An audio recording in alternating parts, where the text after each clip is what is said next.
बर'फोरनि देरसिन सिमां मुंख्लंफोरनि आद्रा थानाय सिमां आरो बर' माहारियारि फरायसा आफादनि मावनो थांखि लानाय जे सिमां आलादा बड'लेण्ड सेपारेट स्टेट जाय बर'फोरनि बयनिख्रुइबो देरसिन सिमां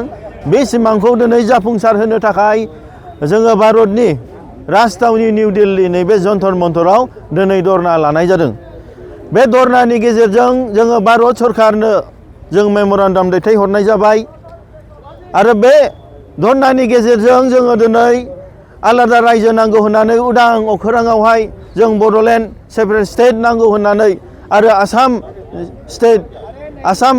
डिभाइड आसाम 50-50 होननानै दिनै जों अख्रां गंसे रिंसार होनानै दिनैनि बे जन्तर मन्तराव जोंनि दिनैनि बे धरनाखौ लानाय जादों। बे धरनानि गेजेरजों जोंनि बर' माहारियारि फरायसा आफादखौ दिनै जगदान होनो एबा सापर्ट खालामनो थाखाय जोंहा दिनै अल टिवा स्टुडेन्टस इउनियननि मानगोनां आफादगिरिजों लोगोसे दैदेनगिरि बिथांमोनाबो सफैनो हादों आरो बेजों लोगोसे गार' स्टुडेन्टस इउनियननि दैदेनगिरि बिथांमोनाबो सफैनो हादों आरो अल राभा स्टुडेन्टस इउनियननि दैदेनगिरि बिथांमोनाबो दिनै सफैनो हादों आरो बे हाबाफारिनि गेजेरजों जोङो दिनै गिबिसिनावनो बर'फोरनो उदां बड'लेण्ड नांगौ जाय बड'लेण्डखौहाय साफ्रोमबो बर' रायजो राजा बिथांमोनानो दिनै हास्थायो आरो जाय बड'लेण्डआनो बयबो बर' हारिनिनो देरसिन सिमां बेखौ जों गिबियावनो दाबि खालामदों आरो बेजों लोगोसे कार्बि आंलं आरो दिमा हासावआव थानाय हाजोआव थानाय बर'फोरखौ ST दैखांनांगौ होननानै जों दाबि खालामदों आरो बेजों लोगोसे जोंनो बर'फोरनो आलादा दिनै रेजिमेन्ट नांगौ होननानै भारत सरकारनो जों दैथायहरदों आरो बेजों लोगोसे जोंनि दा आसामाव सोलिबाय थानाय जे 6था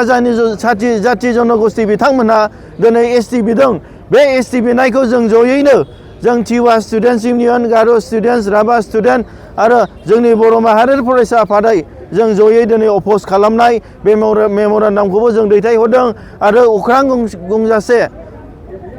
अख्रां गोमजासे दिनै जोङो दिनै बुंदों दे STफोरनो दिनै STफोरखौ आसामाव दिनै प्रटेक्सन होनांगौ आरो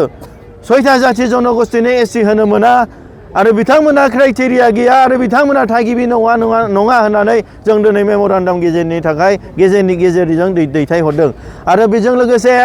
जोंनाव बर'फोरनो आसामाव आलादा रायजो होनायजों लोगोसे संकसनिफ्राय सदिया बुरलुंबुथुरनि साहा बेजों लोगोसे गुबुन ट्राइबेल्सफोरनो जि अट'नमास काउन्सिल दं बिथांमोननोबो जि 6 शिड्युल अट'नमास डिस्ट्रिक्ट काउन्सिल बानायनांगौ आरो बिथांमोननि राव हारिमु बिथांमोननि धोरोम आसार खान्थिखौ प्रटेक्सन खालामनांगौ होननानै बनसुनिफ्रायबो जोङो दिनै बिथांमोनखौ सापर्ट खालामदों आरो बिनि गेजेरजों जों भारत सरकारनोबो प्राइम मिनिस्टार हम मिनिस्टार भारतनि प्रेसिडेन्टनो जों जोंनि दिनैनि हाबाफारिया जोंहा दिनै पारमिसन मोननाय बादियै दिनै बेयो 10थानिफ्राय 11थासिम जानानै थांबाय आरो जिहेतु बनसुनि मावनो लानाय जाय 2022नि